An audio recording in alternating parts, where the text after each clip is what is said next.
കേരള കോൺഗ്രസ് എമ്മിന്റെ മുന്നണി മാറ്റത്തിന് തടയിട്ടത് മുഖ്യമന്ത്രി പിണറായി വിജയൻ. മുന്നണി വിടരുതെന്ന് റോഷി അഗസ്റ്റിനോട് മുഖ്യമന്ത്രി ആവശ്യപ്പെട്ടു. ഇതോടെ പാർട്ടി പിളർന്നാലും ഇടതിനൊപ്പം എന്ന് റോഷി നിലപാടെടുത്തു.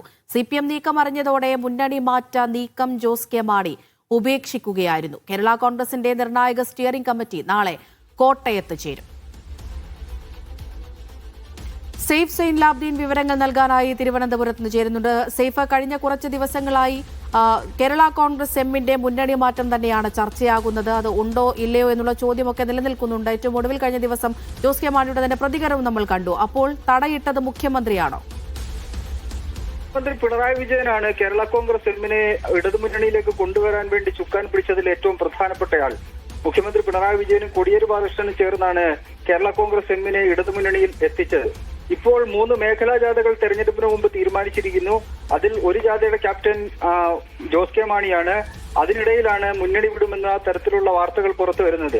ഇനി മുന്നണി വിടുകയാണെന്നുണ്ടെങ്കിൽ അത് ഇടതുമുന്നണിക്ക് ഉണ്ടാക്കാൻ പോകുന്ന രാഷ്ട്രീയ തിരിച്ചടിയെക്കുറിച്ച് ഉത്തമ ബോധ്യമുള്ള മുഖ്യമന്ത്രി പിണറായി വിജയൻ റോഷി അഗസ്റ്റിനുമായും സംസാരിച്ചു. അദ്ദേഹത്തോട് മുഖ്യമന്ത്രി പറഞ്ഞത് ഇടതിൽ ഉറച്ചു നിൽക്കണം. അത് കാരണം നിങ്ങൾ ആവശ്യപ്പെട്ട ഘട്ടങ്ങളിലെല്ലാം നിങ്ങൾക്ക് ആവശ്യമായ പരിഗണന തന്നിട്ടുണ്ട്. മുന്നണി വിടരുത് എന്ന് മുഖ്യമന്ത്രി അഭ്യർത്ഥിക്കുകയും ചെയ്തു. കാരണം ഇവർ രാജ്യസഭാ സീറ്റുമായി ബന്ധപ്പെട്ട തർക്കമുണ്ടായപ്പോൾ രാജ്യസഭാ സീറ്റ് നൽകി, അവർ ആവശ്യപ്പെട്ട നിയമസഭാ സീറ്റ് നൽകി.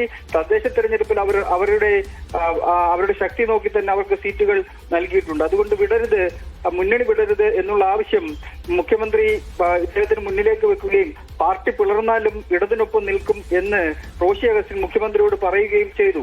അതാണ് അന്ന് കേന്ദ്രത്തിനെതിരായ സമരത്തിന്റെ പിറ്റേ ദിവസം രാവിലെ തുടരും എന്നൊരു പോസ്റ്റ് റോഷി അഗസ്റ്റിൻ ഇട്ടത്. അത് മുഖ്യമന്ത്രിയുമായി സംസാരിച്ചതിന് ശേഷമാണ് ആ പോസ്റ്റ് വരുന്നത്. അത് എന്തുണ്ടായാലും പിളർന്നാൽ ഇടതുമുന്നണിക്കൊപ്പം ഉണ്ടാകും എന്നുള്ള സൂചന ജോസ് കെ മാണിക്ക് നൽകുന്നതിന്റെ ഭാഗമായിട്ടായിരുന്നു ആ പോസ്റ്റ് ഉണ്ടായതെന്ന് വേണം മനസ്സിലാക്കാൻ.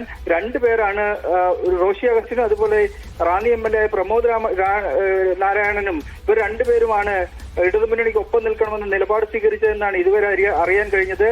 എന്നാൽ പ്രൊഫസർ N ജയരാജ്, അദ്ദേഹം ചീഫ് വിപ്പാണ്, അദ്ദേഹവും റോഷി അഗസ്റ്റിനും പ്രമോദ് നാരായണനും ഒപ്പം ഉണ്ട് എന്നുള്ളതാണ് നമുക്ക് ലഭിക്കുന്ന വിവരം. ഇങ്ങനെ CPMന്റെ ഈ നീക്കം വിജയം കണ്ടതോടുകൂടിയാണ് മുന്നണി മാറ്റ ചർച്ചകൾ അവസാനിപ്പിക്കാൻ വേണ്ടിയുള്ള തീരുമാനം ജോസ് കെ മാണി എടുത്തതെന്നാണ് നമുക്ക് ലഭിക്കുന്ന വിവരം. എന്തായാലും ഈ മുന്നണി മാറ്റവുമായി ബന്ധപ്പെട്ട് സഭ ഒരു തരത്തിൽ അവരെ UDF എത്തിക്കാൻ വേണ്ടി ശ്രമിക്കുമ്പോൾ അതിന് തടയിട്ടത് മുഖ്യമന്ത്രി പിണറായി വിജയനാണ് എന്നതാണ് വസ്തുത. അമൃത.